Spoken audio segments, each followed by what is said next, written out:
Bismillahirrahmanirrahim. Alhamdulillahi Rabbil Alamin. Assalatu wassalamu ala ashrafil anbiya'i wal mursalin wa ala alihi wa sahbihi ajma'in. Rabbi shrah li sadri wa yassir li amri wahlul 'uqdatam min lisani yafqahu qawli. Allahumma faqihna fid din wa'allimna fit ta'wil wahdina ila siratikal mustaqim. Amin ya rabbal alamin. Yang sama-sama kita hormati dan kita muliakan wafah moderator pada pagi ini, seluruh saf kepimpinan SPAK, para alim ulama, pemimpin masyarakat, para habaib, muslimin muslimat, wasawan, pencinta ilmu, pemburu Lailatul Qadar, mudah-mudahan kita semua termasuk dalam kalangan hamba-hamba Allah, tak kira di mana sekalipun kita berada pada hari ini. Amin ya rabbal alamin. Saya mulai dengan ucapan tahmid kesyukuran Alhamdulillah. Syukur pada Allah. Allah Subhanahu Wa Taala masih memberikan kesihatan kepada kita sehingga dapat kita beribadat. Sehinggalah pada hari ini, hari Ramadan yang ke-16. Moga-moga kita semua akan naik kelas. Lapar dan haus harap-harapnya membekas di sisi Allah. InsyaAllah kita akan mendapat balas. Amin. Ya Rabbal Alamin. Hari ini merupakan pertemuan yang ke-22. Pertemuan kali yang ke-22 dalam siri kuliah pengajian berkitab kita daripada kitab Al-Kabair. Dan pertemuan yang ke-22 pada pagi ini, insya-Allah kita akan masuk pada perbincangan dosa besar yang ke-38. Kita kenali dosa besar ini tujuannya bukan untuk kita buat, supaya untuk kita hindari perkara tersebut daripada terjerumus ke lembah dosa besar. Maka dosa besar yang ke-38 bagi jemaah yang ada kitab berada pada muka surat 165 dalam kitab kita. Muka surat 165, dosa besar yang ke-38 iaitu orang yang mendengar ucapan rahsia orang lain. Dia ni mengintip-ngintip. Ataupun dalam bahasa Al-Qurannya dia sebut tajassus.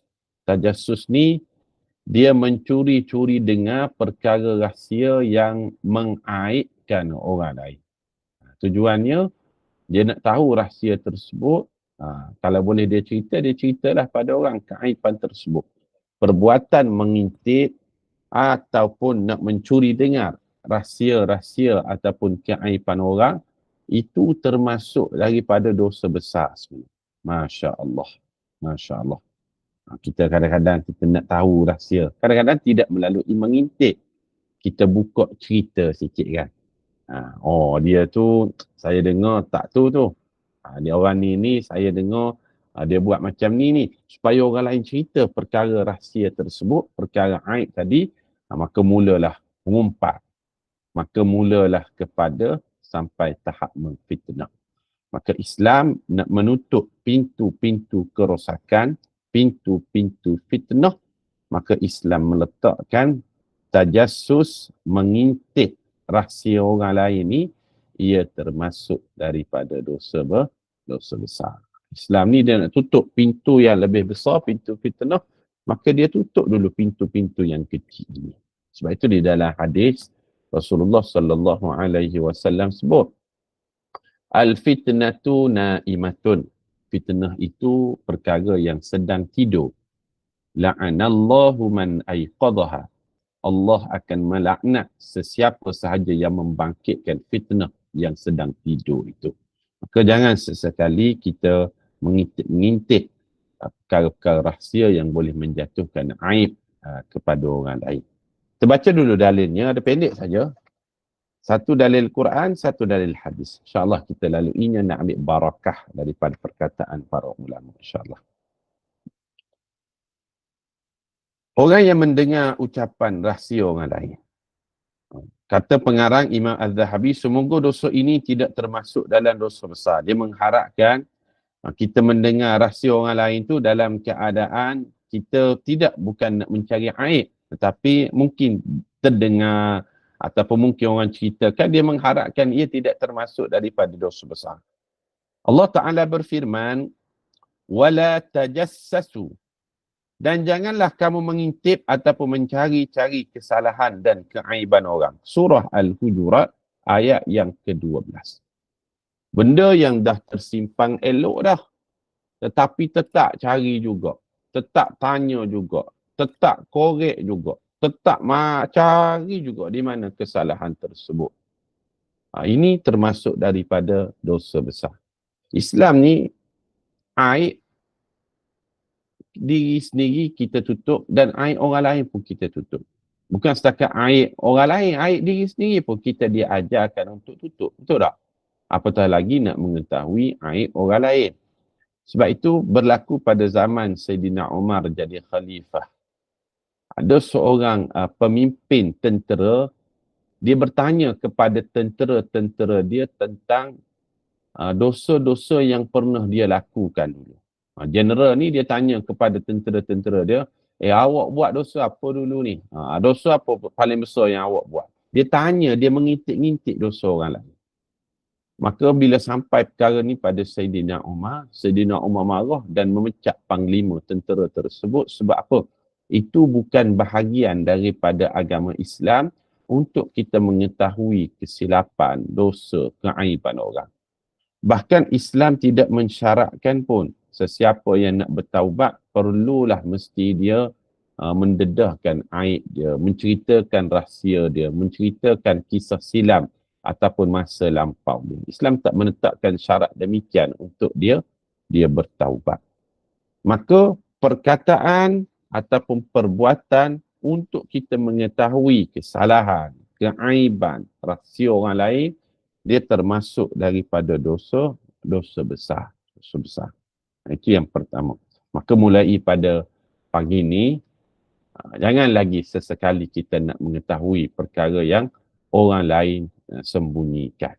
Jangan cuba nak korek-korek cerita untuk membawang. Kerana perbuatan ini boleh jatuh kepada dosa besar. Sebab apa boleh jatuh pada dosa besar, Ustaz? Yang pertama, boleh menyebabkan kita hilang hormat pada dia. Yang kedua, boleh menjatuhkan aib dia. Boleh menyebabkan maruah dia tercalar. Boleh yang menyebabkan kita mengumpat pada dia. Boleh menyebabkan akhirnya jatuh kepada fitnah sekiranya benda itu tidak tepat ataupun tidak betul. Maka Islam tutup pintu yang besar tadi, caranya pintu yang kecil pun Islam menutupi ruang-ruangnya tersebut.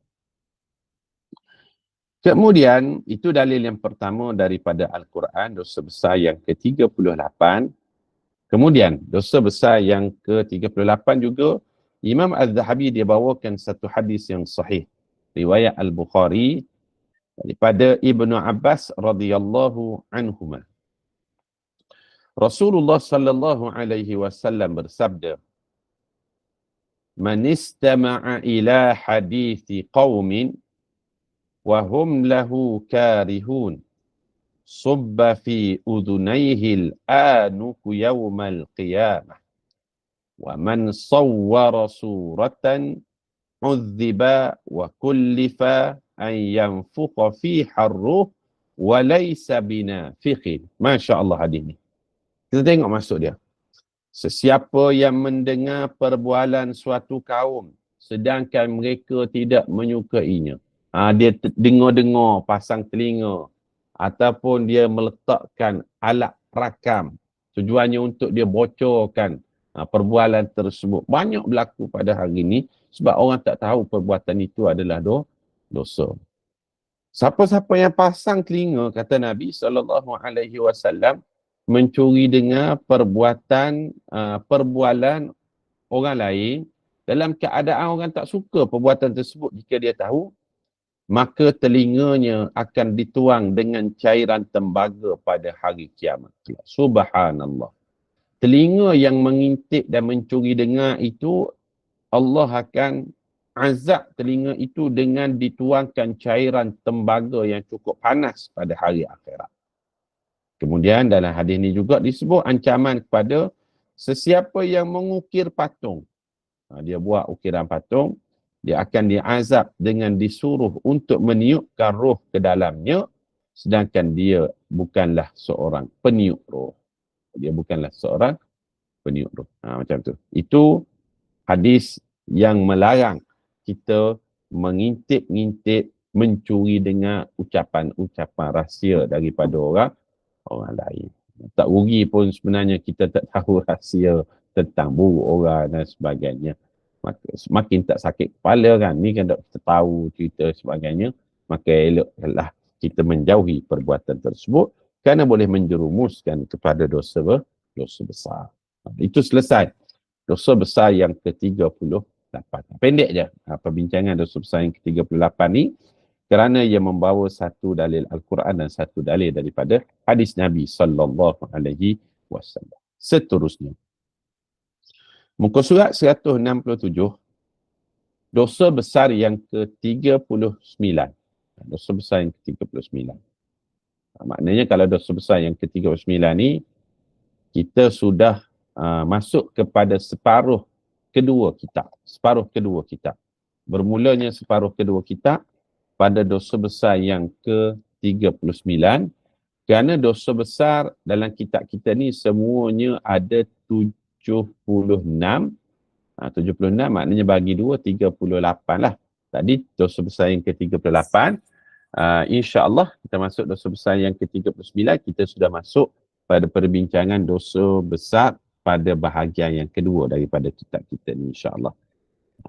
Saya jangkakan dalam tahun ni jugalah kita boleh khatamkan kitab kita yang keempat ni.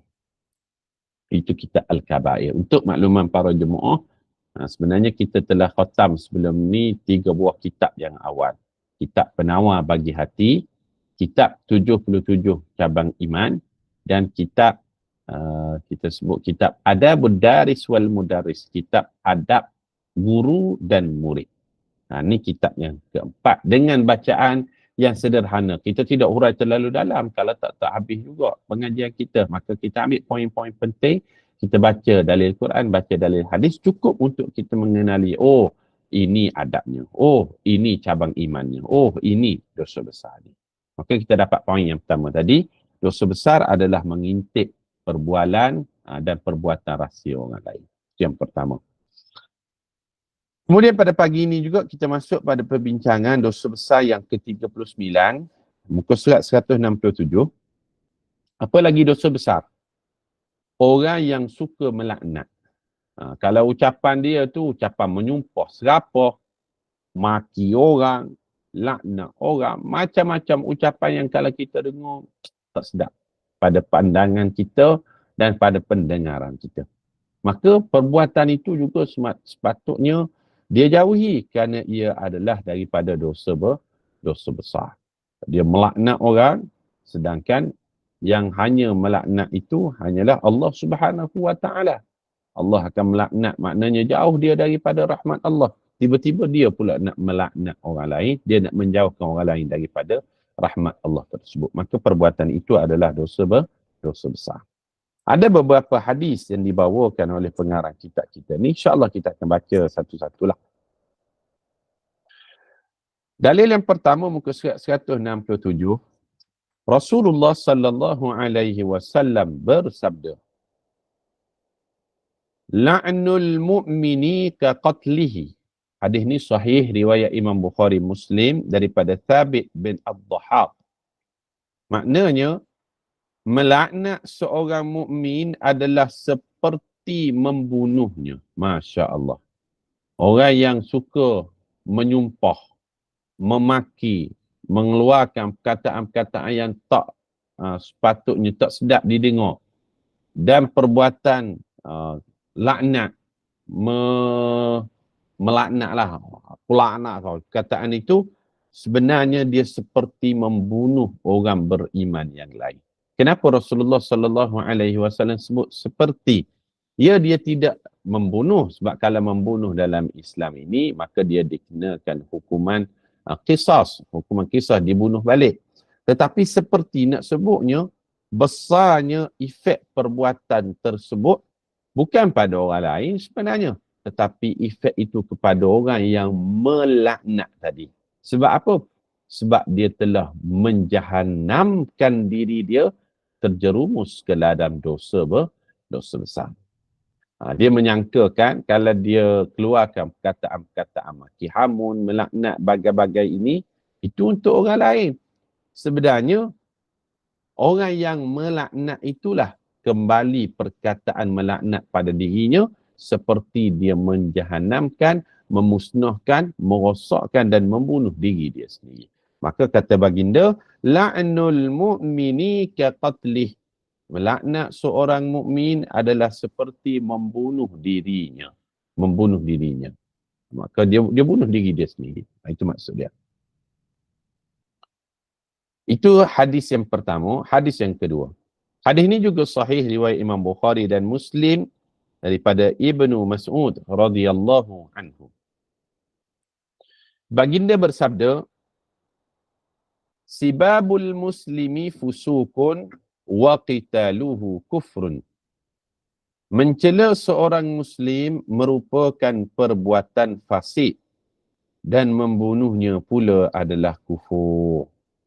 Sibabu Muslim, mencela. Mencela ni maknanya perkataan-perkataan yang tak elok. Perkataan-perkataan maki hamun. Perkataan-perkataan yang kalau orang dengar tu orang rasa, apalah awak ni. Maknanya bukan akhlak daripada orang Islam. Islam dia keluarkan perkataan-perkataan yang baik. Man kana yu'minu billah wal yaumil akhir falyakul khaira aw liyasmut. Siapa yang beriman kepada Allah dan hari akhirat, ucapkanlah ucapan-ucapan yang baik, ucapan-ucapan yang elok. Kalau tak ada ucapan yang elok, falyasmut. Hendaklah dia diam. Diam itu lebih baik. Siapa yang banyak bercakap, banyak jugalah salahnya. Betul tak? Siapa banyak bercakap, banyaklah salahnya. Dah tu pagi ni yang paling banyak bercakap ustaz, banyaklah salah ustaz. Yang dimaksudkan banyak bercakap, banyak salah ini, percakapan yang tidak menjurus kepada ilmu, tidak menjurus kepada ilmu, tidak menjurus kepada iman, tidak menjurus kepada meningkatkan amal soleh. Itu bermaksud perkataan yang banyak akan menyebabkan banyak salah. Tapi cakapan kita pada pagi ini, percakapan ilmiah, percakapan Al-Quran, percakapan bacaan hadis, maka ia tidak termasuk daripada ucapan yang banyak yang membawa kepada salah tadi. Maka mencela orang mukmin itu, ia termasuk daripada perbuatan fasik. Fasik ni orang yang berdosa melakukannya. Maka kita nak ucaplah perkataan yang baik-baik, sedap di halua telinga orang lain. Rasulullah sallallahu alaihi wasallam antaranya Rasulullah ni dia pandai mengambil budi dan mengambil hati orang lain. Bukan sahaja isteri-isteri dia, bahkan kepada para sahabat. Nah, dalam kalangan sahabat sendiri, Rasulullah sallallahu alaihi wasallam kalau memanggil dengan perkataan yang terbaik ataupun perkataan yang elok. Kan biasa kita dengar Rasulullah memanggil Aisyah kan dengan gelaran ya Humairah, wahai isteriku yang bila terkena cahaya matahari pipinya putih kemerah-merahan. Dia menyenangkan hati orang lain. Maka sunat kepada kita menyenangkan hati orang lain, walaupun perkara tersebut kadang-kadang perkara yang kita zero cost sebenarnya menyenangkan hati orang ni. Kita jumpa orang, kita kata, lawa baju hari ni contoh, padahal biasa-biasa je. Dia rasa aura dia tersendiri. Nampak makin sihat ya sekarang ni. Walaupun dia tu dalam keadaan demam contohnya kan. Ucapan yang baik. Masya Allah, tahniah. Dapat nikmat apa, kereta baru ke, ataupun dapat anugerah ke, dapat pengiktirafan ke, dapat ilmu baru ke. Kita sentiasa memberikan kata-kata yang baik. Itu adalah satu sunnah yang Rasulullah sallallahu alaihi wasallam amalkan. Sebab orang yang keluarkan ucapan-ucapan yang suka melaknat, memaki hamun ini, ia termasuk daripada dosa besar. Itu dalil yang kedua. Dalil yang ketiga, hadis ini juga sahih, riwayat daripada Imam Muslim daripada Abu Darda, muka surat 167. Baginda sallallahu alaihi wasallam bersabda, la yakunul la'anun syufa'a wala syuhada yaumal qiyamah. Para pelaknat tidak dapat menjadi pemberi syafaat dan saksi pada hari akhirat kelak. Masya Allah. Syafaat ni salah satu bentuknya adalah syafaat orang-orang beriman. Maknanya selain daripada syafaat Allah, syafaat malaikat, syafaat Nabi, syafaat Al-Quran, dia ada satu lagi bentuk iaitu syafaat orang-orang beriman. Maknanya orang biasa tapi dia beriman, dia boleh memberi syafaat pada orang lain. Dia boleh tolong, dia boleh hijaz. Tetapi orang yang suka memaki hamun dan melaknat, Allah mengeluarkan dia daripada list orang yang boleh memberi syafaat pada hari akhirat kelak, dan penyaksian dia pada hari akhirat tidak diterima oleh Allah Subhanahu wa taala. Sebab apa? Kata-katanya yang keji tidak layak untuk dia memberi pertolongan pada orang lain. Ada kes kita tengok kan. Dia dengan orang luar ni baik, tapi dengan ahli keluarga sendiri pun kasar, ada juga kan. Ada tak demikian? Dengan kawan-kawan baik, tapi dengan anak-anak, dengan isteri, ataupun dengan suami, dengan adik-beradik, kasar ucapan dia. Nak puji adik-beradik, nak puji isteri, nak puji anak-anak, itu jauh sekali lah. Tapi dengan kawan bukan main, lepok lah, suka lah. Tapi grup keluarga ni bukan main left group lah dan sebagainya. Maka dalam Islam kita patut utamakan aulawiyatnya adalah kaum kerabat dulu untuk kita berbuat baik. Ucapan-ucapan yang baik. Perbuatan-perbuatan yang baik itu sendiri. Itu dalil yang ketiga kita sebut. Orang yang suka melaknat, dia dikeluarkan daripada list orang yang boleh memberi syafaat di hari akhirat kelak. Kemudian, dalil yang keempat daripada hadis. Banyak dalil hadis ni dibawakan dalam perbincangan dosa besar yang ke-39. Baginda bersabda lagi, la yanbaghi li sadiqin an yakuna la'anan. Riwayat Muslim daripada Abu Hurairah radhiyallahu anhu, tidak sepatutnya seorang sahabat menjadi orang yang suka melaknat sahabatnya. Masya Allah. Di depan dia bercakap begini, di belakang macam-macam kutukan dan cacian dia berikan. Dia tidak layak untuk dipanggil sahabat. Sahabat ni maknanya orang yang bersama ketika susah dan dia tidak kisah sangat ketika senang. Sahabat beza dengan kawan, betul tak? Kalau kawan ketika kita senang dia dekat dengan kita. Ketika kita susah dia jauh dengan kita. Tetapi sahabat ketika kita senang dia jauh dengan kita. Dia tak kisah sangat kita senang sebab dia tak nak tumpang apapun. Tapi ketika kita susah dialah yang pertama ada dengan kita. Itu namanya sahabat. Maka kata Nabi SAW, tidak layak untuk seseorang itu digelar sahabat kalau depannya baik, belakangnya menikam. Soalnya begitulah. Depan ni Masya Allah, puji sahabat saya, kawan saya, taulan saya, rakan hidup semati. Tapi belakang dia mengata macam-macam. Maka kita perhatikan di sekeliling kita ini, adakah ramai kawan ataupun ramai sahabat. Alhamdulillah kalau ramai sahabat. Tapi kalau ramai orang yang depan kita cakap lain, belakang kita tikam daripada belakang, maka kata Nabi, dia tidak layak untuk digelar sahabat.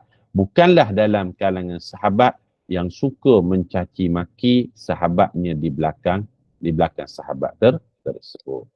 Itu dalil yang keempat daripada dosa besar orang yang suka melaknat, termasuk daripada dosa besar. Dia ada 8 dalil daripada hadis semuanya. Kita baca satu-satu nak ambil barakah hadis Nabi sallallahu alaihi wasallam. Diriwayatkan daripada baginda sabdanya, Rasulullah sallallahu alaihi wasallam bersabda, "Laisal mu'minu bit-ta'an walal la'an walal fahish walal badhi."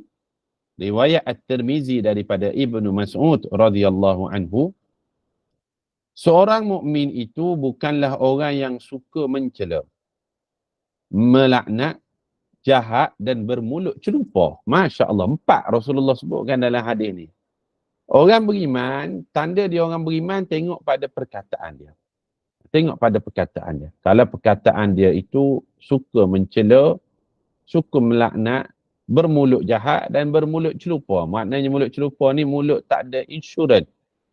Dia mengata je sehingga perkataannya itu boleh menjatuhkan aib dan maruah orang. Tak ada tapis-tapis sikit pun. Sebab itu, dalam bab menjaga perkataan ini, Rasulullah sallallahu alaihi wasallam dia cukup menjaga perkataan-perkataan yang keluar daripada lisan dia, perkataan yang baik.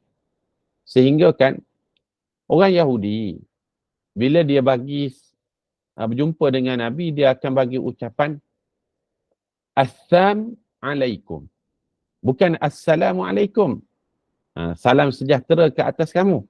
Dia jumpa Nabi, dia akan sebut Assam alaikum.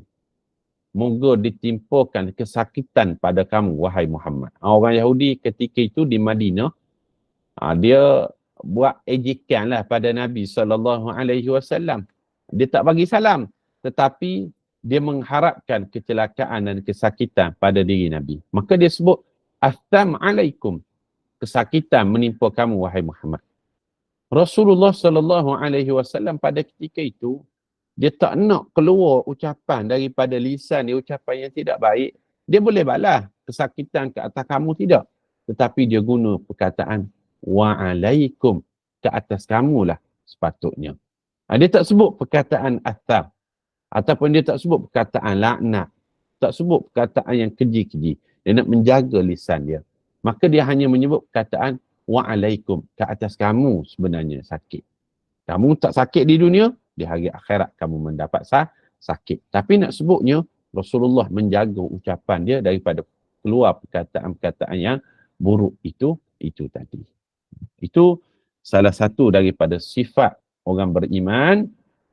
Bitta'an, dia tidak suka mencela, walal la'an, tidak suka melaknat, wal fahish, bermulut jahat, walal badhi, ataupun celupa mulutnya. Ini ciri orang beriman. Maka kalau orang yang dalam keadaan ucapan yang keji, ucapan yang kotor, kita dengar pun kita rasa tak sedap lah. Maka sebenarnya imannya itu masih belum sempurna. Mustahaknya ucapan-ucapan yang baik ini sehingga diletakkan ia merupakan salah satu daripada cabang iman sebenarnya. Kalau kita belajar tentang cabang iman, ucapan-ucapan yang baik salah satu daripada 77 cabang iman. Dengan kata lain, ucapan yang baik ia merupakan tanda kesempurnaan iman seseorang.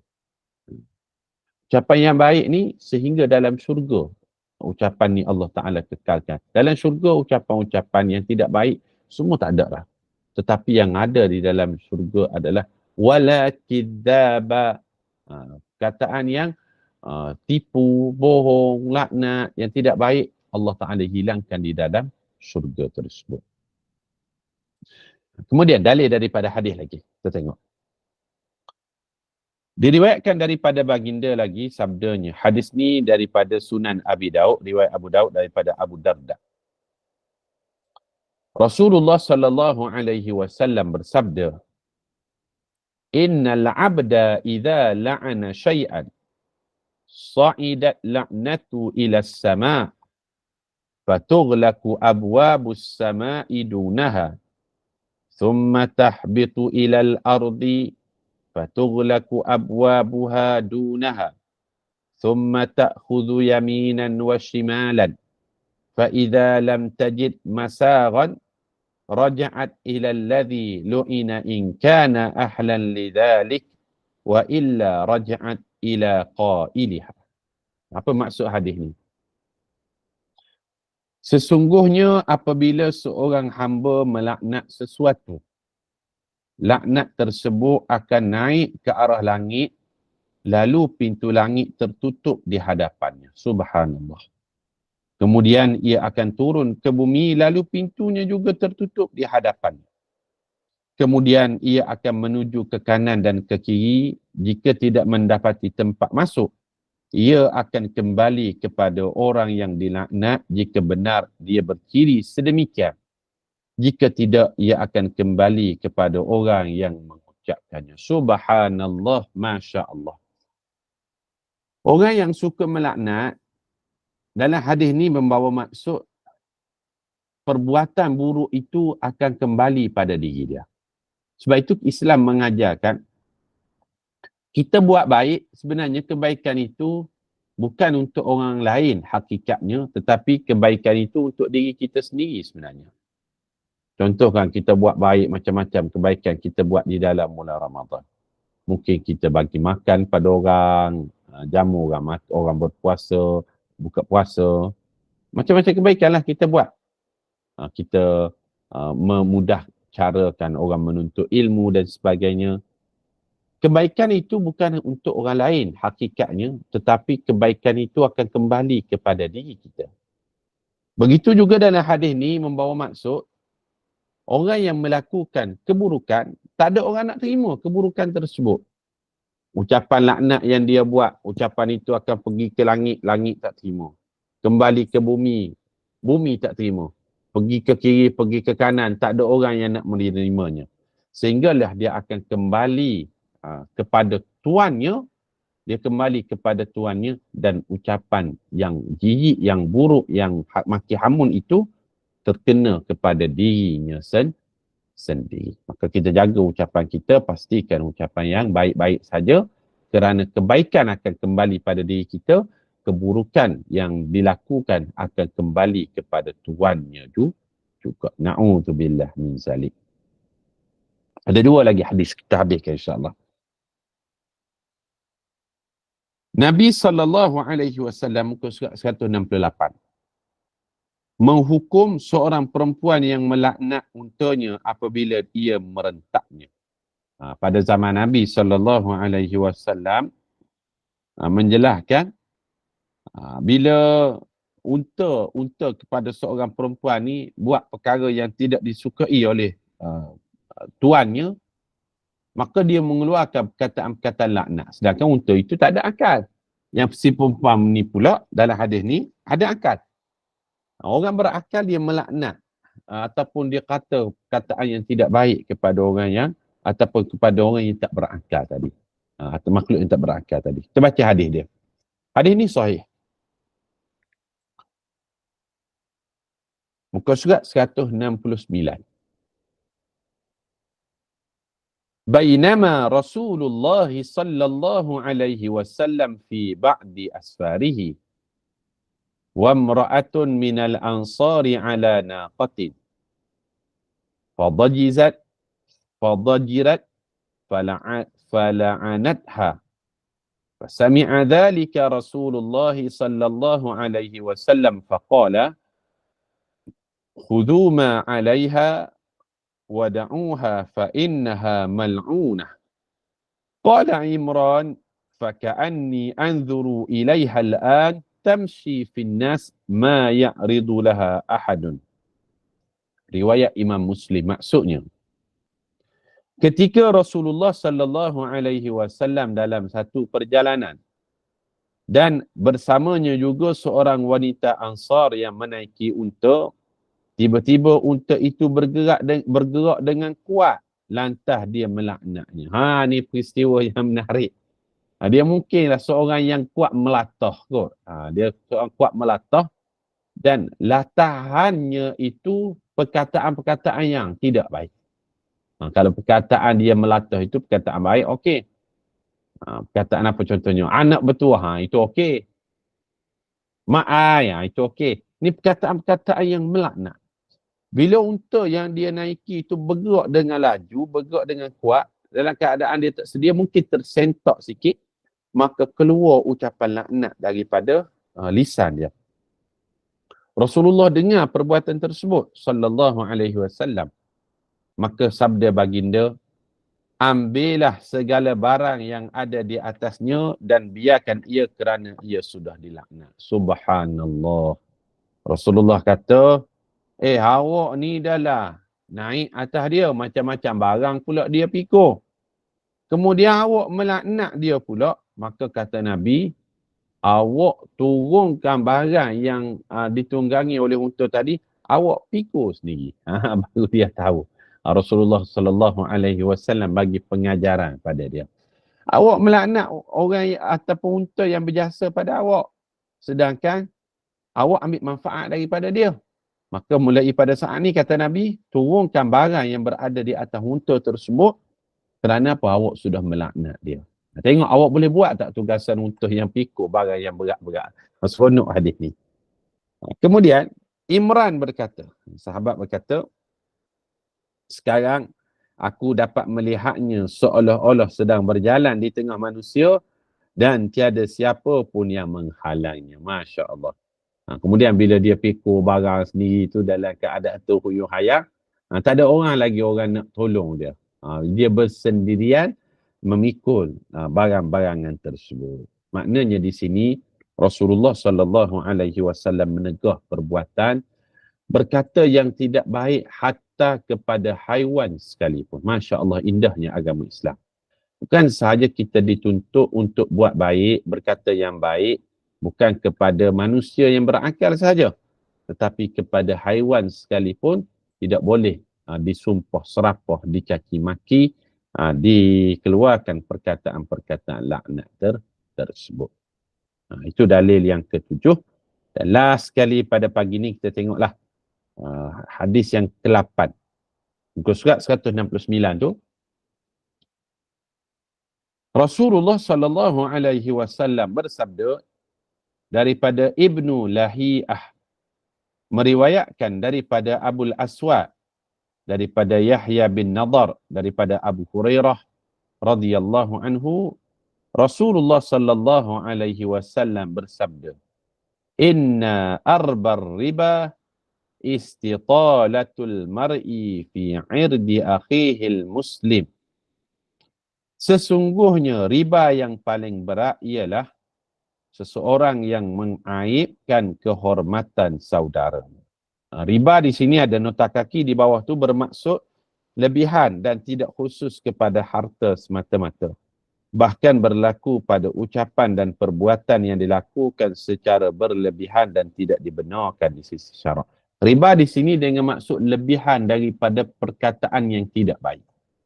Maknanya dia melampau-lampau dalam mengucapkan sesuatu, perkara itu sangat berat kerana ia telah mengaibkan kehormatan saudara semuslimnya.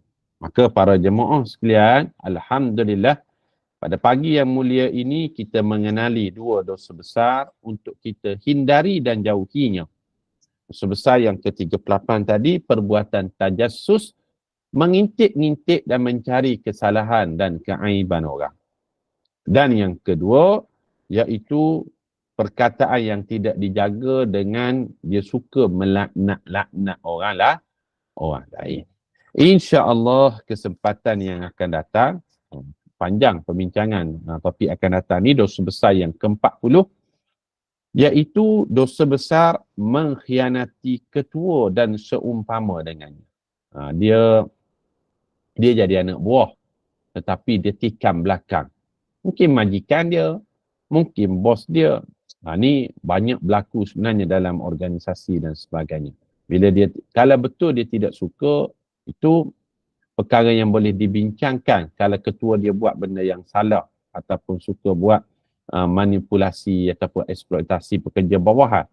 Tapi sekiranya ketua itu ketua yang baik, tetapi anak buah pula dia mengkhianati orang yang di atas dia, maka perbuatan itu termasuk daripada dosa besar. InsyaAllah kita akan tengoklah pada kesempatan yang akan datang minggu hadapan. Maknanya alhamdulillah pada pagi ini kita sudah masuk pada pertengahan daripada kitab Al-Kabair. Maknanya pertengahan tu 21 kali kelas kita telah berjaya habiskan separuh. InsyaAllah saya jangkakan dalam 20 kali lagi pertemuan, maka kita dapat khatamlah kitab Al-Kabair kita ini insyaAllah. Moga-moga kajian kita pada pagi ini bermanfaat. Qul qawli hadza wa astaghfirullahal azim li wa lakum. Saya serahkan kembali kepada Upah pada pagi ini. Persilakan. Alhamdulillah, Alhamdulillah. Terima kasih Ustaz. Banyak kita belajar ya untuk mengelakkan daripada tersilap. Jangan anggap benda tu remeh lah ya. Sebab itu kena tulis juga ya Ustaz supaya tidak melakukannya. Baik, kita buka satu dua soalan yang terkeliru. Silakan kalau ada. InsyaAllah boleh. Tengok kat ruang chat ada tak? Siapa yang nak bertanya silakan. Tak ada. Di ruang chat tak ada. Jelas ke perbincangan? Sangat jelas kot. Tidak ada yang nak bertanya ya Ustaz ya. Okey. Sangat jelas. Terima kasih Ustaz. Assalamualaikum Ustaz. Waalaikumsalam warahmatullahi wabarakatuh. Sila Pak. Maknanya di sini kalau misal latah tu orang latah, kadang-kadang dia tak sengaja keluar perkataan yang mengerikan tu memang berdosa besar jugalah Ustaz ya. Kalau dia tidak sengaja, maka dalam Islam ni perkara tidak sengaja Allah Ta'ala tidak catatkan lah. Cuma perkara tu tidak baik. Perkara tu tidak baik lah. Kerana perkataan tersebut mungkin orang lain terasa kan. Mungkin orang lain terasa. Dan kalau boleh elakkanlah ketidaksengajaan tersebut. Tetapi di sisi Allah, kalau betul dia tidak sengaja, maka rufi'al qalam, tidak ditulis perbuatan tersebut sebagai perbuatan yang berdosa. Kita garis bawahkan perkataan tidak sengaja tadi. Wallahu a'lam. Baik. Terima kasih Satu Ustaz. lagi. Yang akhir silakan jika ada. Tak ada kot. Memang sangat jelas penerangan Ustaz ya. Jadi semua faham. Tak ada apa yang nak dikelirukan. Jadi kita setakat ini dulu kot perjumpaan kita pada pagi ini. Alhamdulillah, terima kasih kepada yang rekod rakaman, yang buat rakaman tentang ceramah tadi. Alhamdulillah. Dan terima kasih kepada sahabat-sahabat yang sudi berada bersama untuk mendengar penjelasan tentang dosa-dosa besar yang telah Ustaz kupaskan.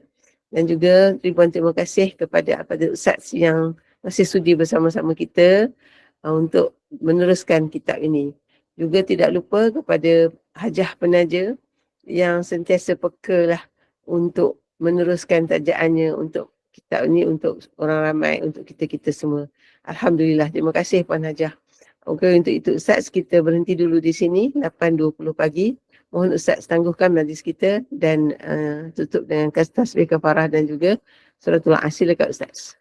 Bismillahirrahmanirrahim. Subhanakallahumma wa bihamdika nashhadu an la ilaha illa anta nastaghfiruka wa natubu ilaik. Bismillahirrahmanirrahim. Wal 'asr innal insana lafi khusr illa alladhina amanu wa 'amilus solihat wa tawassaw bil haqqi wa tawassaw bis sabr. Terima kasih semua, bertemu di lain kesempatan. Selamat berpuasa buat Opah dan seluruh jemaah SPAK. Assalamualaikum warahmatullahi wabarakatuh. Waalaikumsalam.